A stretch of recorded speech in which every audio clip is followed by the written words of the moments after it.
Hello, everyone. A very warm welcome to this session of World AI Forum, where we are going to talk about some interesting stuff about responsible AI.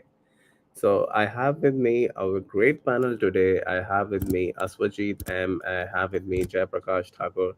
We are going to have a great conversation today to talk about what do we really understand about responsible AI and how it can add value to our lives.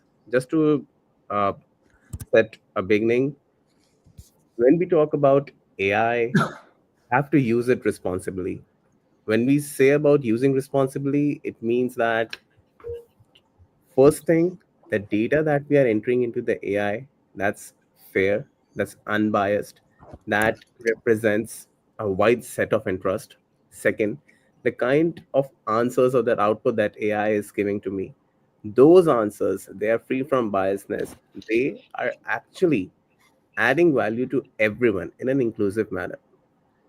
While that's a basic outset of responsible AI, it has a huge meaning to it. And when it comes to 2025, it's going to be the main thing that's going to set your enterprise much away, much on a much higher pedestal than the competition.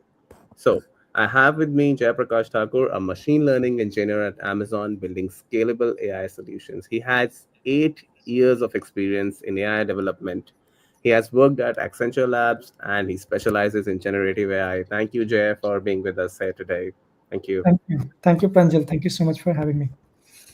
I have with me Aswajit, who works at Credence in senior management customer experience. He's a coach, mentor, and a podcaster, and a senior member of IEEE Freelance. Thank you, Aswajit, for being with us here today. Thanks, Pranjal. Thanks for the introduction. Looking forward to chat with you on this topic. Interesting topic, in fact, and Right, important. Yep. right. Thank you. So, Jay, we'll start with you. Please tell us more about what you do in the AI world. Sure. So I, worked at Amazon. I worked in a feature engineering area where, I need to process data, make sure that, I'm following all the compliances, legal things, and converting them into the features. Basically, that is a pre-processing area where, I generate the feature and that will be, passed for model training and the calibration, and then look for the observability and all. So basically taking from end-to-end responsibility, starting from collecting the data, generating the features, and making sure, sorry, making sure it is available for all the model trainings and calibration, and look for observability. If there are any problems, then look for the data. So overall, it combines kind of ML skills, starting from the data collection to looking and debugging, the data issues. So this is my current jobs involved at Amazon. Other than that, I also practices the responsible AI. Work on the generative AI, multiple hackathons, internal contributions, and I keep myself like to keep myself updated with the all the Gen AI, LLM agents and all. So yeah, this is what me. That's amazing to know that you're into the AI world and making a good, good value addition to it. That's great. Aswajit, so over to you. What do you do in the AI world? Yeah, thanks, Pranjal, for the warm introduction. So basically, in the AI world, so I was a analytics, AI, and machine learning graduate from University of Connecticut School of Business back in 2016. After that, mainly, I've leveraged my IT experience to go into the customer experience, personalization, even supply chain. Right, I apply AI in all these domains, right, from personalizing an user experience in like a digital world or a supply chain world, or basic customer experience like how the marketing automation can be done for a particular customer, right from the time he's aware of a product, engagement, to like converting him to a paid customer or retaining him for lifetime or for a particular time. So I use AI for predicting a customer's journey. Is he likely to churn? Is he likely to buy a particular item? Is he likely to have a stronger, affinity to your product? Is he likely to purchase a particular item? What kind of recommendation we do? How do you personalize a user journey? All that. To my vast experience of 20 years, so I cannot really explain in 2 minutes, but yeah, we can. Really like very important topic. I can contribute where we apply responsible AI in all these areas. Yeah, that's really cool to know. And that brings me to a very interesting aspect about responsible AI, which is the theme Yeah. of today.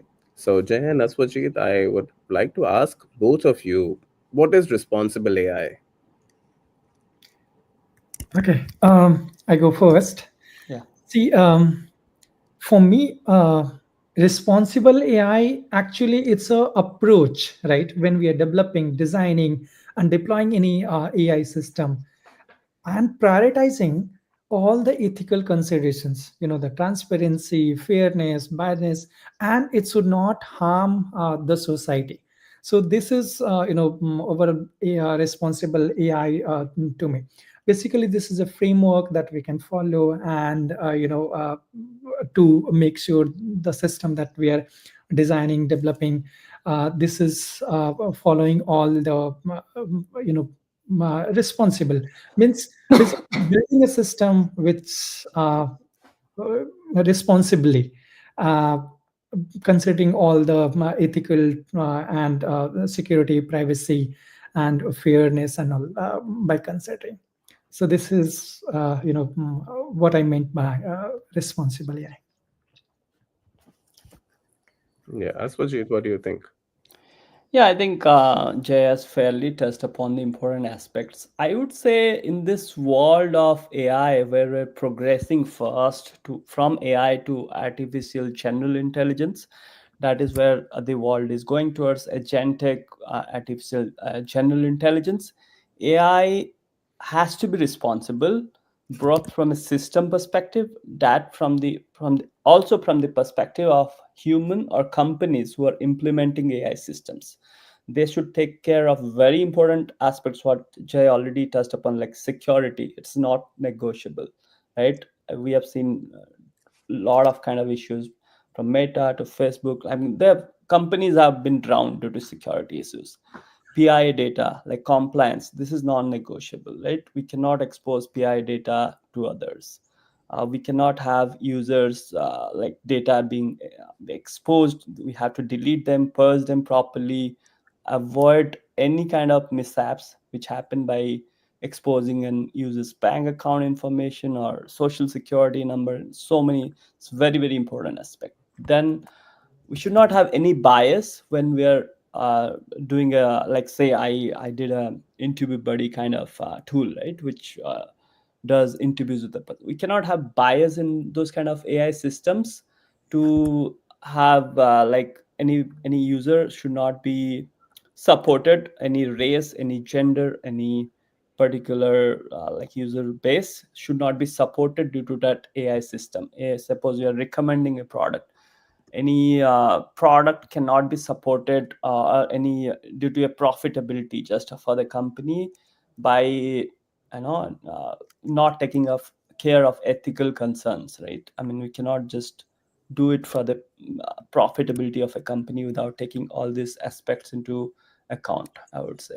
And accountability, right? We cannot tell I'm not accountable, I just made it, I don't know, right? We have to be accountable for any AI system we build from a personal and company perspective, organization perspective. We cannot leave it to the AI to understand. It's a machine at the end of the day. It cannot be accountable by itself. It's we users, we developers, we product managers, program managers, we as a company, right? We have to be accountable for the AI system we develop to make it responsible. I would say those are very important aspects. Then there are a lot of other aspects which I think Amazon, Google, Facebook, Microsoft, everybody has a set of principle by which we're developing AI.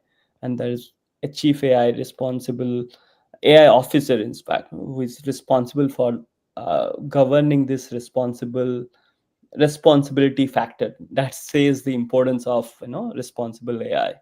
You know, Just to add to this one, the yeah, core of this system is the human centric, right? So whenever we are developing the any system, the any AI system, we should make sure that the core is the human, and we are focusing on or the keeping the human goals at the center whenever we are designing or developing the system. So that is what I wanted to add for the responsible AI means. perfect. Yeah, yeah. Yeah. Yeah, that's a great outset. So, Jay, you have been a machine learning engineer and you are doing great in that. So, this question is highly suitable to you that AI systems, they often inherit biases from the data that they are trained on.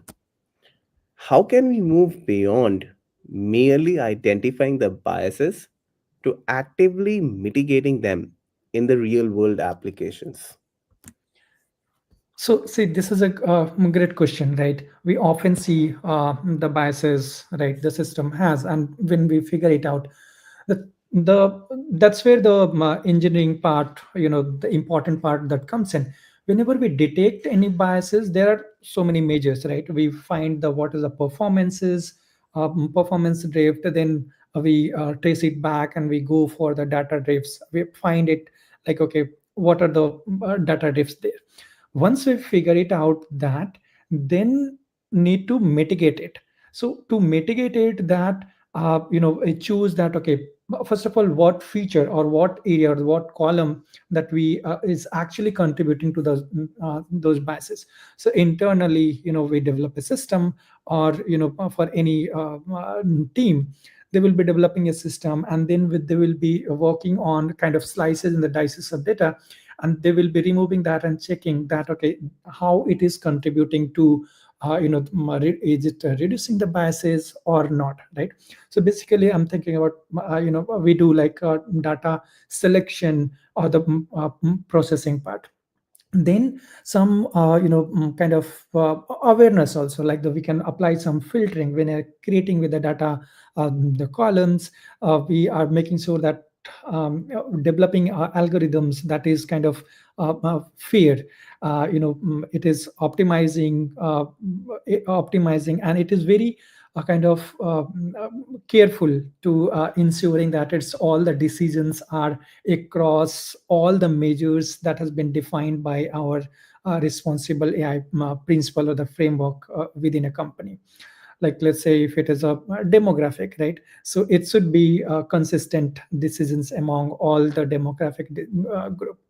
So other than that, we can do that, we do like some testing, like continuous testing, like it's a bias testing. And if we find any data in the continuous in the feature, then we can remove it.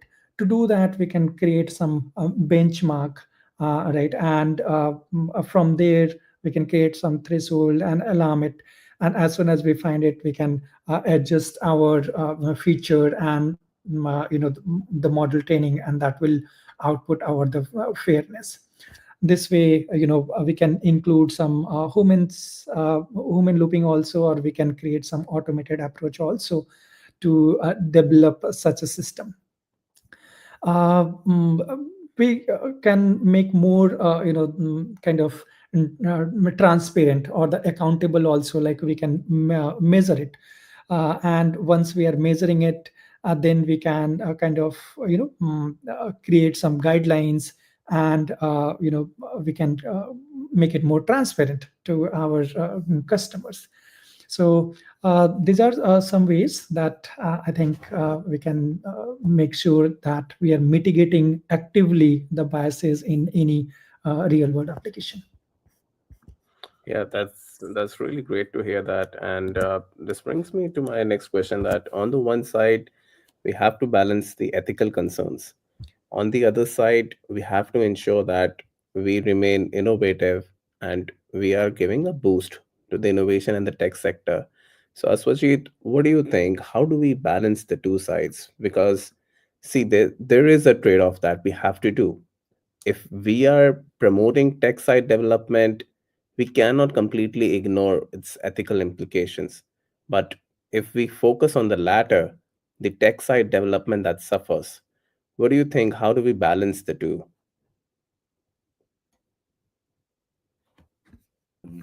Yeah. So I would say innovation is important for any business to survive, right? That is also not negotiable. I mean, we have to constantly innovate, but not at the cost of bias, not mitigating bias, not at the cost of making it transparent, not at the cost of security, because that's unethical. Like, say, I can give you the example of agentic revolution which is happening. Everybody wants to automate tasks, innovate. That's the innovation, that's the next level of innovation, where even Microsoft Satya Nadella before a few days said like it is gonna even kill the SaaS applications. That's example of innovation. But that can be highly biased. I know you can have agents basically bias a particular group of users. You can have agents replace human beings. That we cannot do, right? It should be used to augment human capability, and it should the training data should not be biased at all. We should regularly audit information of this agentic. So agent, what is agent? It basically talks to the database, and instead of the UI layer in SaaS, it basically exposes and makes the work automatic by acting as a human substitute. So basically substituting human being. That's an innovation. But if we put bias into it, it can make some task bias to a certain particular user group. It can it can hide certain user groups. It can make like unfair support to a particular, say you're recommending a product through an agent, it can unfairly recommend profitable product only because it's available in surplus with the company. So example of that, right? We have to make sure that human is at the center. It's like customer centric. Their profit, I mean the company is not only profitable, but the whole universe, I mean the customer base is profitable at a very unfair manner, keeping care of their, I mean taking care of their security, transparency, user privacy, all that. I mean innovation cannot override any of this at any cost. I mean we have to, this is like just like quality in a software development. These are like the basic pillars of responsible AI. Like overriding that, we cannot innovate, right? We have to innovate, but at the cost and not at the cost of this. We have to continuously monitor, make sure that we are debiasing algorithms. We are taking care of the agents outputs are basically debiased, taking care of transparency, security, privacy is intact. We are taking accountability of our action. All that is taken care, and then we innovate. I mean innovation has no limits. So but I was just telling like all these pillars of responsible AI should be taken care while innovating in a particular subject of AI. Right, absolutely. So innovation needs to be given a boost. Yeah. Ethical concerns, they have to be given a priority. And this is the work of a skilled or a talented AI professional that he needs to balance both. Yeah, Right. Yeah.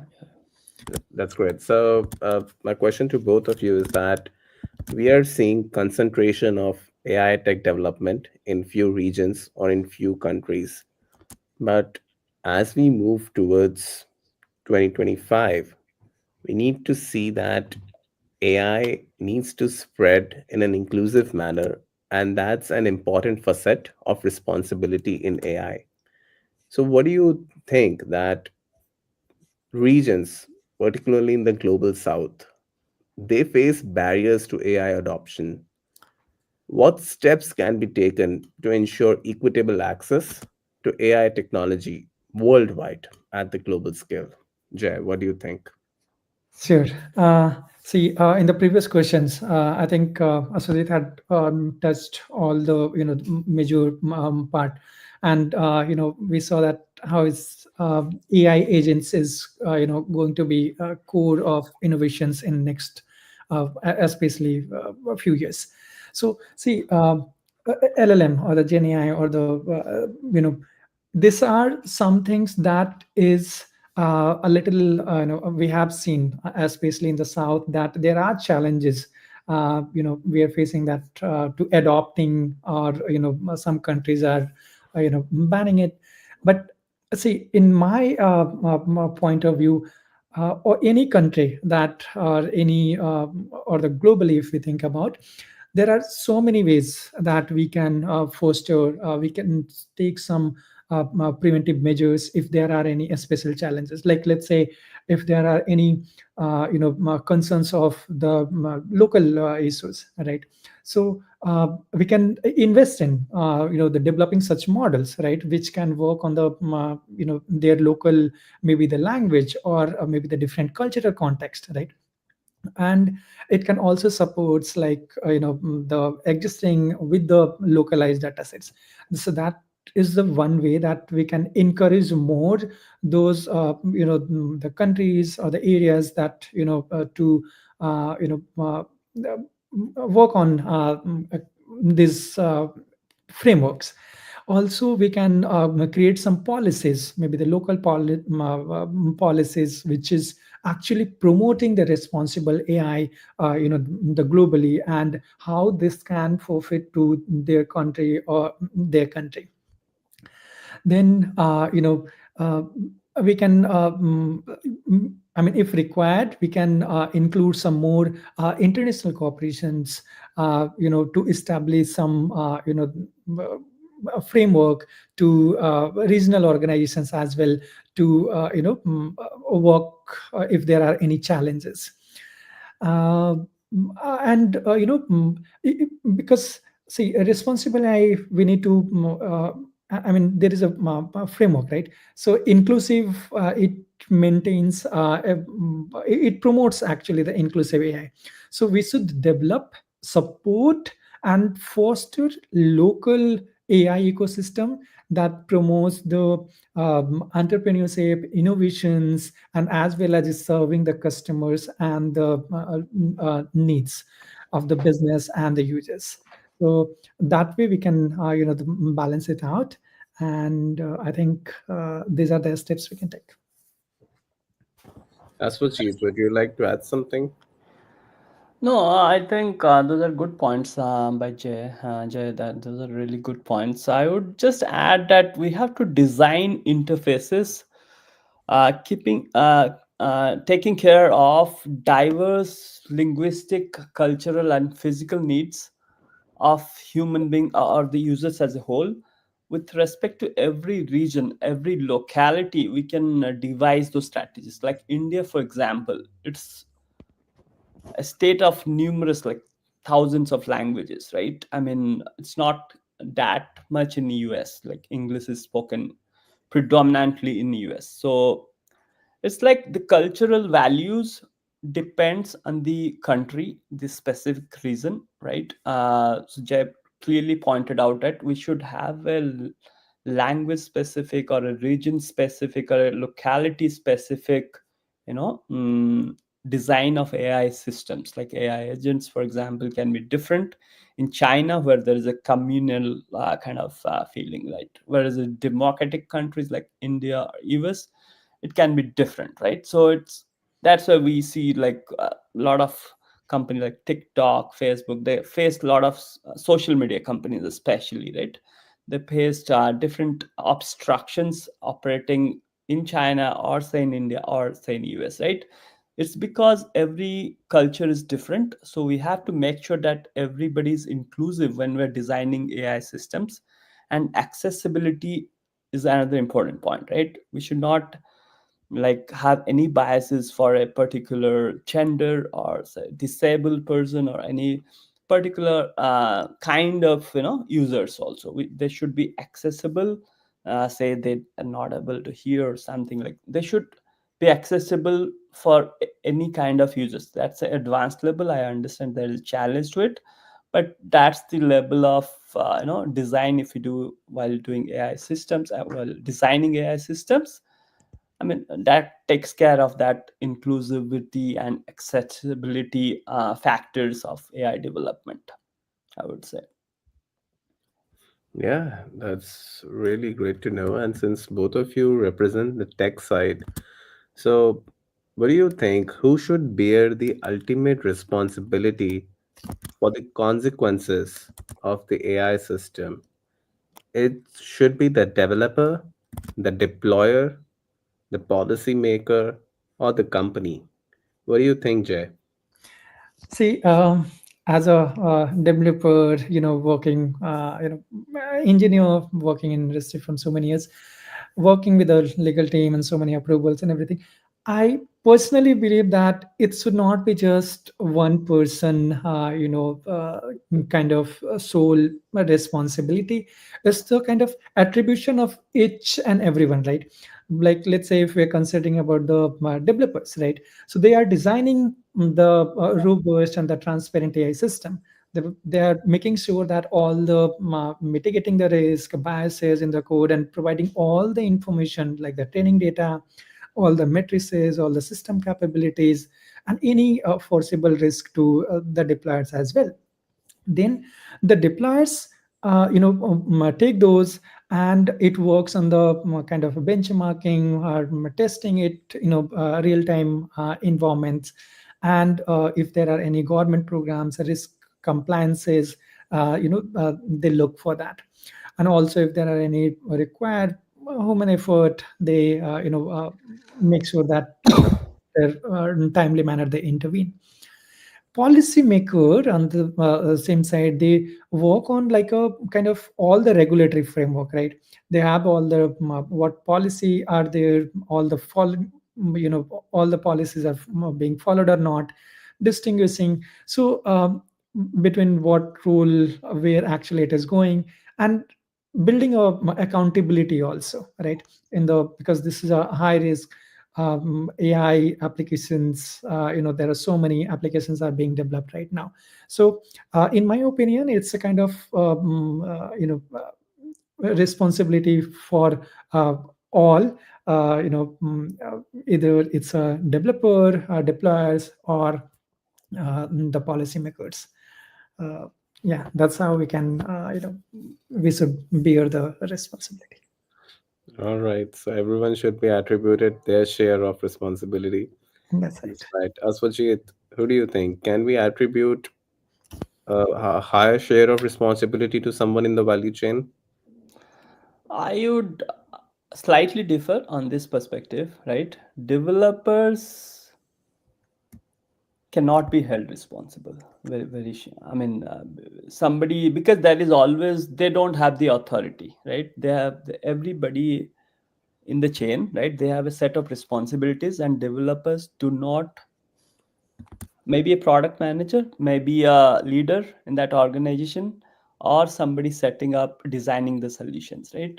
Developer is generally, right, in general, I mean, he should be aware. He can always make the leaders aware. So in that aspect, they're responsible. They can make the leaders aware. No, this security aspect is not taken care. This can be made more transparent. But he can blow up, he can bubble up to the higher management, but that is not his responsibility. If somebody from higher management say, no, you develop like this, he will be fired. He's a poor guy, he might be fired, if he doesn't do it. Either he resign from ethical perspective, or he just bubble it up, right? I mean, I would say the most important number one is the leadership. Just like, take the example of Microsoft, right? Satya Nadella, he's the CEO, right? He will tell his direct report is that goes down, and all comes down to the developer at the end. So he's the least responsible person, but he can always make somebody aware of the misses in those designing in those designs and solutions. I would say the number one is the leadership, the CEO or the CXOs or the leadership of the organization. Above that, definitely policymakers. For a set of organization, right? They can make it very strict. For financial companies, they can put millions of fines if something's not taken care, right? So that boils down to the leadership. They are aware, okay, boss, I cannot just aim for profitability and do something, right? There are policymakers, it's profitability can be killed if there are fines, right? You can be eroded overnight. So I think policymakers above all the organization, then the leadership, then the designer, solution architects, product managers. Those are important, personality. I mean, those are important agents in the responsible AI system ownership. Then come the developers. I would say that would be my order. Yeah. All Yeah. right. So leadership plays an important role.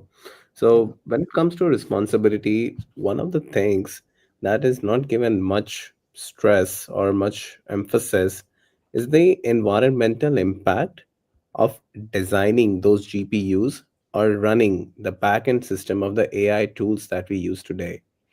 Because we know it takes a huge amount of impact upon the environment in building those chips and running those computers, in building up those processing units. So Jay, what do you think the is the environmental cost of this generative AI trend on everybody talking about AI? What do you think about that? Okay, so see, these are very important areas, designing the GPUs, data centers, or whatever we are building. I think those definitely are a concern, but see, all the development or all the innovations, every time that shares some cost or that we need to think about, that's why we call it as a innovations, right? The GPU TPU that requires huge infrastructure and the developments, right? So when we want to achieve something, we have to go for those environmental things while we are considering those in mind. But I would prefer innovation first, along with the environmental, because when we start working on the or working on any innovation solution, then we start mitigating all the risk associated with that innovations. That's my take on the this. Yeah. Aswajit, what do you think? Yeah, I think those are, I would say, like energy conservation and taking care of global warming. Like everybody has to be very, cognizant of the effect, not only in the resources, like we are spending a lot of resources, but it can also affect environment. It can affect, how do you dispose those, machines which are like exposing heat. How do we dispose the machines, as well as the bad effects of those machines, what is the, effect on the global warming, for example, right? So those are important aspects, apart from the carbon footprint and all, right? So we have to understand those effects, from also, when not just the money factor or resources factor, or whether this is scalable, or does it take care of the capacity, from the capacity perspective is just taken care, but also from the angle of the effect on the environment, and how do you dispose some systems, which periodically, how do you purge that also are important factor, I would say, here. Yeah, all right. So we are on a common consensus that environmental impact is an important constituent of responsibility in AI. I'm glad to know that. So, Jay, tell me what's your favorite AI tool to use and anything interesting you found while using that AI tool? Okay, so there are so many AI tools I use, right now. Like the Cloud A, especially since I'm developer side, I work mostly. So working, I mean, we have the internal tools as well, where it actually helps me to write and things faster. So the ChatGPT, Cloud A, or we have the Amazon Q, that we can use it to help and to get the code right, or anything faster, or the resolve the issues faster.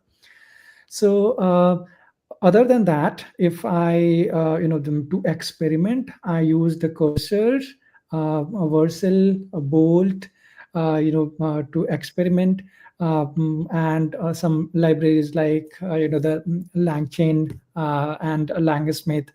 I use some observability tool also. I use to work on these solutions. Yeah. All right. So I remember on LinkedIn, I saw something like there was a sheet talking about the top AI tools to look for in 2025. So, Aswajit, what's your AI tool to go for? No, I generally, I mean, basic. I would say like the human, like Chat GPT, right? That is the number one tool in the AI industry right now. So that the 4.0 and the pace at which they are innovating, I would rate it as a favorite product. But it can do visualization, you can do a lot of things. You can, now they have innovated, like you can talk with them, like we can just call up the number like a phone number, like you can ask them, although it's not for advanced users.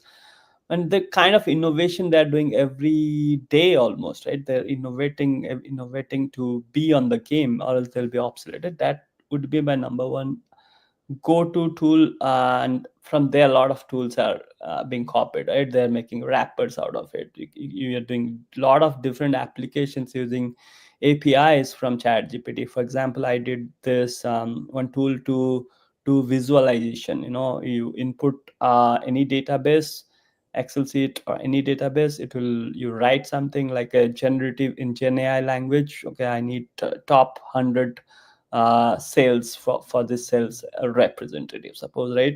It will throw up visualization. You do not need to drag and drop like in Tableau.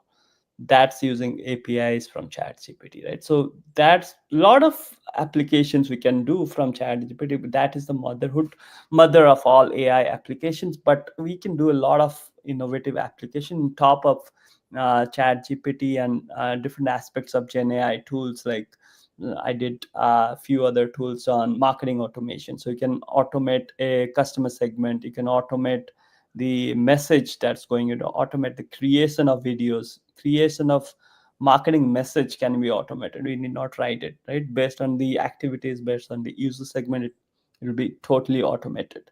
So yeah, there are numerous applications which are we can lead from one tool to the other. I would say each can be termed as an AI tool. Like, I mean, Perplexity, some people tell it's a wrapper. But again, right, the controversial ideas, it has its core model. Every tool is not using the foundation model, right? Like, foundation model is there, but on top of that, the user should be, I mean, user friendly it is, right? That's important. Users should be really not using is too much of brain and struggling to get something out of it. It should be very very user friendly, and it should just come in a click up button. That's why ChatGPT is so famous. I use Canva for video generation, for PowerPoint generation. Microsoft Copilot has been good. Cursor, as Jay told, has been good for programming. 50%, 30, at least 30% programming has been automated. That means 30% reduction in developers.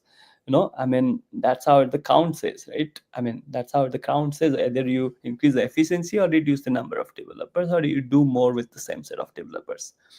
So it's everywhere, right? In product management, right?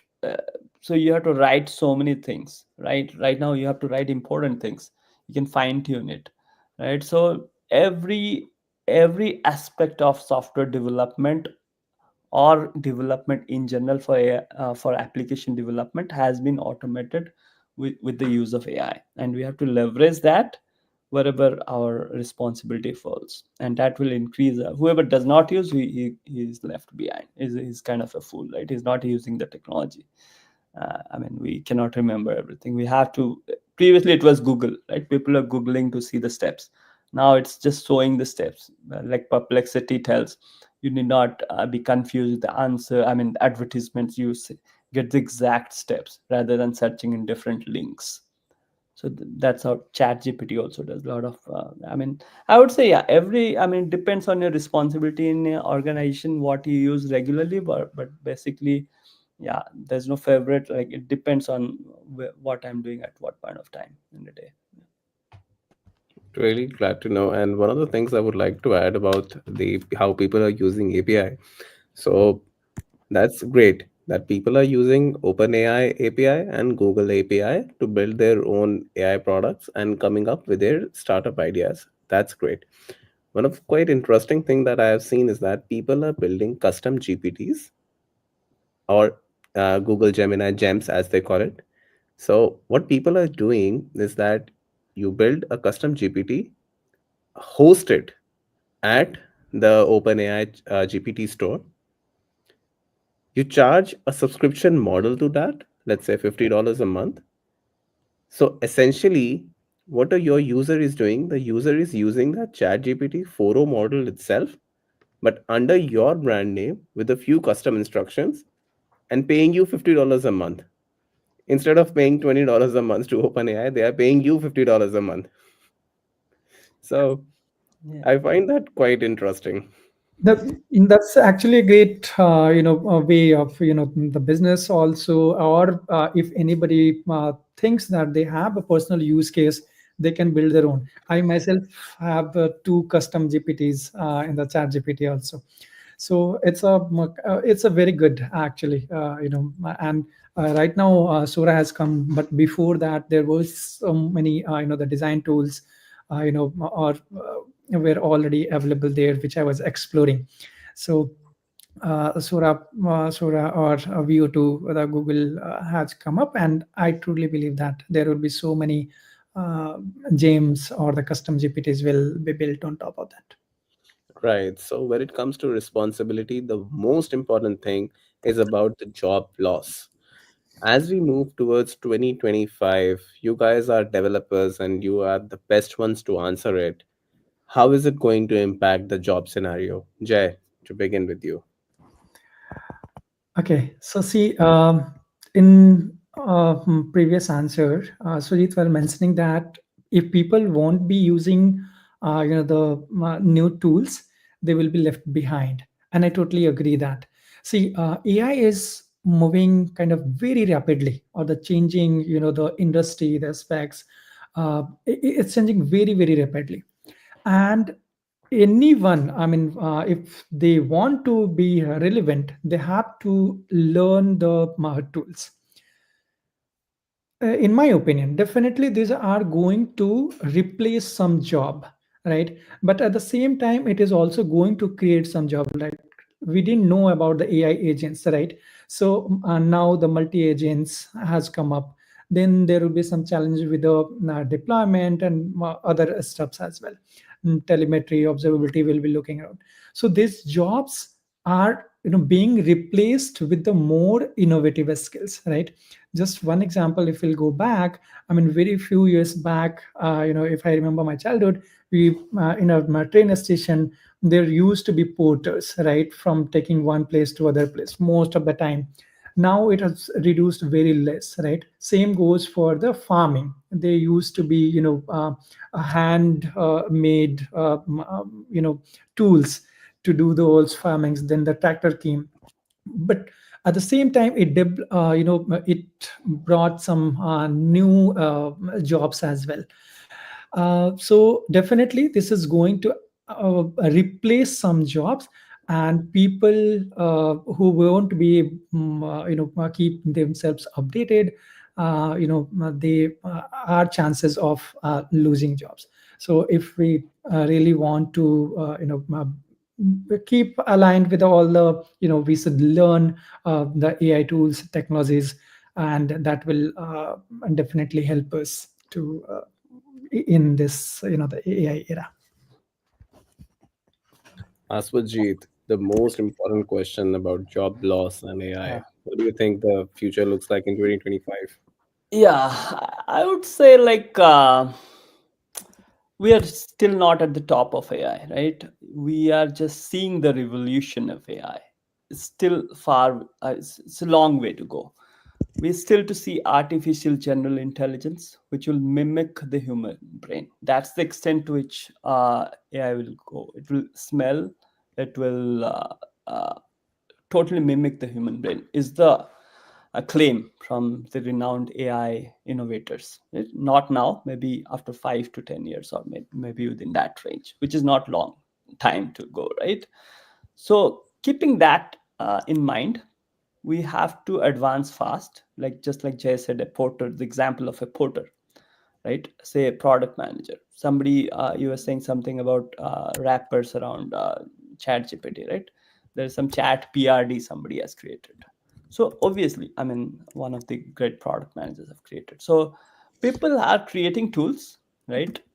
So you have to understand how do we use it to be effective with it, to increase our productivity, to give more in a very less amount of time, both to our clients we are working in and to our internal organization, and give them ideas, right? We have to give them ideas. We have to give innovative ideas, not just, do our work, then what happens, right? I mean, anybody can do it. People say anybody can do it, right? If your work is just communicating, right, front ending customer, it cannot be replaced by AI, right? Somebody has to talk, somebody has to see the reader's mind, somebody has to see the team's action. I mean, there are a lot of things which AI cannot even touch, it cannot replace, right? Only thing it can does is it can augment the ability of a person to give more, which is equal for everyone, right? Just we have a pen and paper to write, everybody has it. Everybody has a Chat GPT, everybody has a cursor for programming. So what we do with it is making our career. So we cannot be replaced. No human being can be replaced. Just that he will get a better job, or he will be more productive, and the job functions will be replaced, right? We might need lesser programmers to do a particular piece of programming, but we might get more work during that time, right? We might get those designers and architects will tell how to do it. Obviously a junior cannot understand how to use it always, but in nutshell, right? I mean, our ability will be augmented. Even it will go to artificial general intelligence, then it will be augmented more. We have a long way to go, I would say. We have to just adapt and really agree that this is a revolution, just like electricity in the past. It is not going away anywhere. It's Nothing is going away. I mean, it's just gonna be accelerated in the recent future. So we have to get used to it, and we have to adopt, and we have to learn every day and advance. That's how we can save our career, save our lives, and go along with it, than complaining that it will replace. It's not going to replace for sure. One thing I wanted to add here more, that it's all about learning, right? So we should learn, and if I have to quote it in few sentences, I would say that jobs are evolving. Right. So we have to keep ourselves, or keep learning and evolve ourselves. So yeah. Yeah, Right. so AI may not take our job, but it may change the way how we do our job, I totally agree. Perfect. Yeah, that's the right word. Yeah. right? It's an So, evolution. I mean, we have to evolve. It's just like electricity was evolution. People were initially they were thinking, okay, something as new has happened. So here we're thinking like that, but we get used to it. So basically, we have different ideas. So the change at which we'll innovate will be definitely rapid in the next decade. Be, maybe 10 times more faster in which we innovate. Just like Agentic will have something else in every year, so it will be that rapid. right, that's what happened with computers as well. When computers came in, so that was a huge hue and cry about how huge an impact they will bring, and it was anticipated to be a much negative impact. But here we are today. We can't even imagine even 1 minute of our life without looking at our phone, our tablet, our laptop, or anything. So imagine like it's 2030, and then imagine it's 2050. What do you guys think the future of AI will look like? Jay, to begin with you. Sure. So see, if we think about the kind of uh, 2030, I see that we will have a more robust AI. Definitely, as the ChatGPT has launched, the reasoning models, the O1, right? And it will be evolving. It will be learning from its own, and it will be more evolved.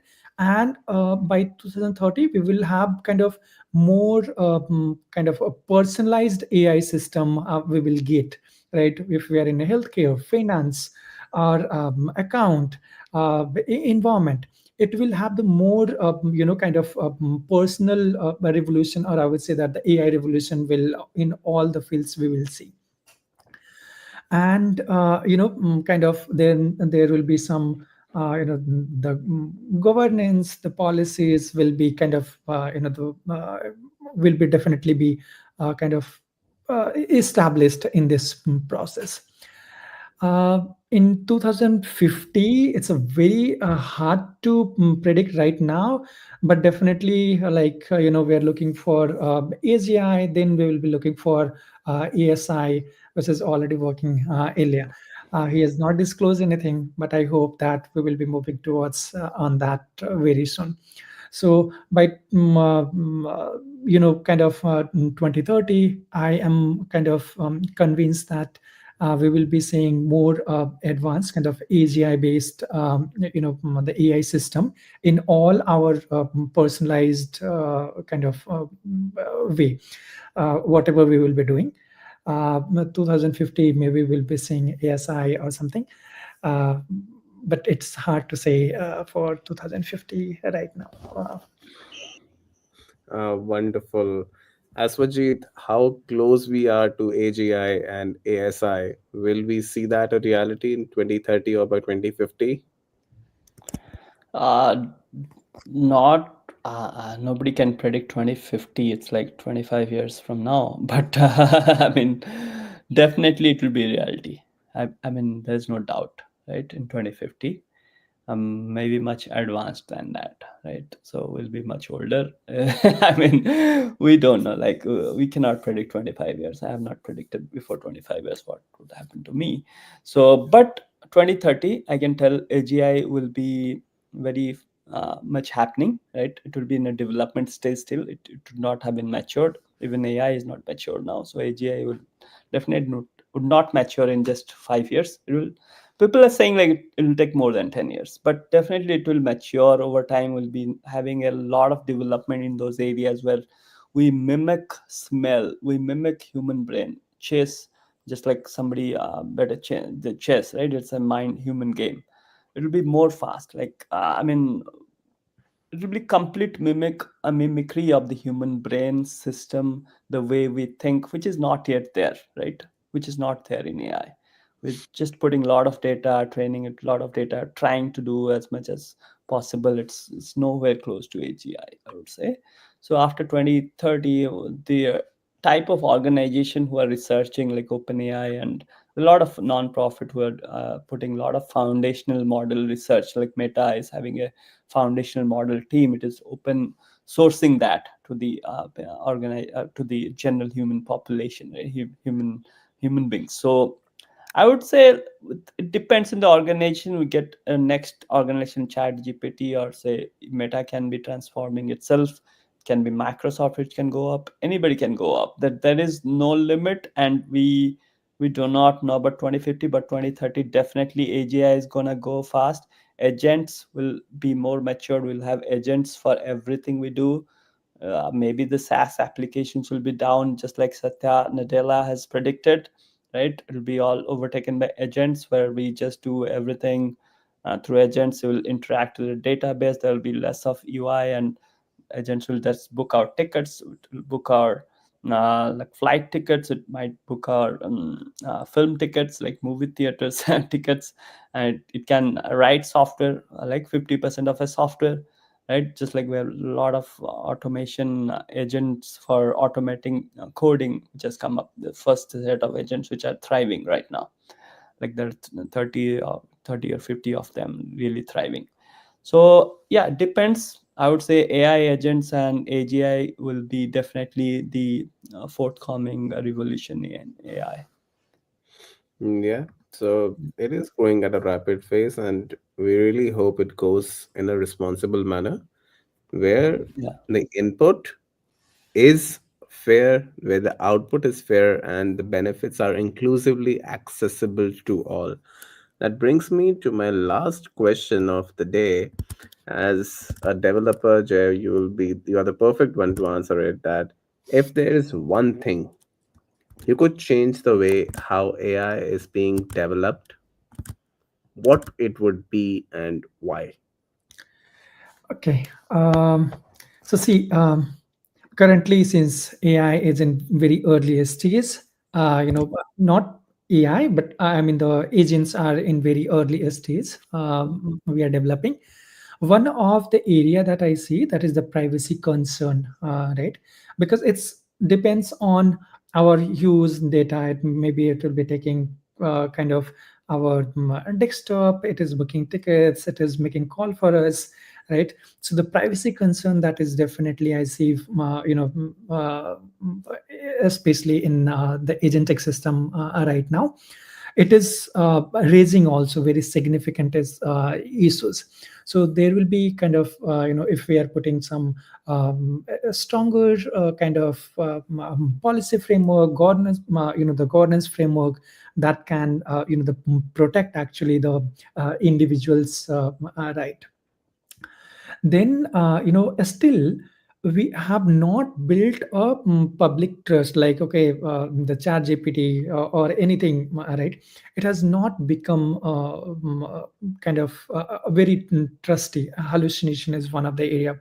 So which if I have to change, I will develop like the policy concern, then the which will basically builds the public trust, because it's more kind of prevalent in our daily lives, right? And public trust is very important, kind of crucial to for its the acceptance and effective implementations. Then yeah, I think these two things, if I if I have to change, I will be working on this so very uh, faster. That's great to know. Aswajit, if there's one Yeah. thing that Yeah. you can change about AI, what it would be? Yeah, I think you asked one thing, so I'll stick to one thing. Okay. So just one thing I would change is like not take care of our profits, right? As an organization, we're always bent towards profitability, capitalism, all that. But take all the pillars of responsible AI as non-negotiable, and especially when you're developing software, make it open source, right? As much as possible with a high level of transparency. Obviously, we cannot open source everything due to profitability. I understand. At least make it transparent. Transparency in terms of not making it black box. Say I'm doing a recommendation of a product. I'm personalizing, like I'm in the business of personalization, recommendation, and customer experience, right? So I have to make that logic transparent so it can be tweaked properly.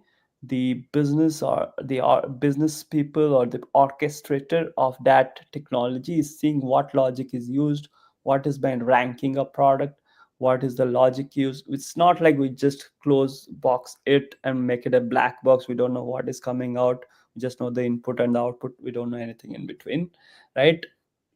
That's why there's so many copycats, right? There are like 40s 50 companies out there doing the same thing because the logic is not known. I mean, they just want to they just want to show their output, right? How do they give that output? How do I know AI is even used, right? What is the logic they have used? So that's the fair game. Make it transparent, make it as much as open source as possible. Make the logic of AI model or anything used with for ranking those models, or fine tuning those models, make it as open as possible, make it as transparent as possible. I mean, that is one thing I would like to change for the future AI systems. Just like Meta, as Mark Zuckerberg said, we don't want to hide anything. We want to just open source it, use our model, develop advanced models, right? I mean, we cannot make the basic foundation models, closed source, I would say, and we cannot just sell those. I would say those are important. That is the most important aspect I would change in the future. Yeah, I was going to add about Llama 3, and you just mentioned it. That's great. Yeah. That's a great conversation for today. We really touched upon some of the issues that are impacting the community worldwide, but there people are not having so much open conversation and open discussion about it. We really discussed about responsible AI in deep detail, and we talked about environmental aspects. We talked about the input biases. We talked about the level of job losses and displacement. And especially, we talked about that if you are using AI to build your startup, to build your company, to build your enterprise, or just you are a user of AI, in 2025, you have to give strong emphasis on responsibility. You have to ensure the AI use is inclusive, it's equitable, it's fair, and the level of trust is on a very high pedestal, because AI is going to develop at a very rapid pace. And as both of my friends really brought it out so beautifully, that AGI and ASI may become a reality sooner than we know. So, but that's gonna be helpful for us only if it's developed responsibly, only if it's used responsibly. So, Aswajit, Jay, thank you very much for being here today. And to all the listeners, viewers out there, thank you very much for this session. I wish all of you a very happy new year and a great, great year ahead. Thank you. Thanks a lot, Pranjal. I mean, for arranging this really, awesome session. Thanks, Joy, for all your innovative ideas. I mean, important ideas, I would say. But yeah, I'd love to be a part of it in future also.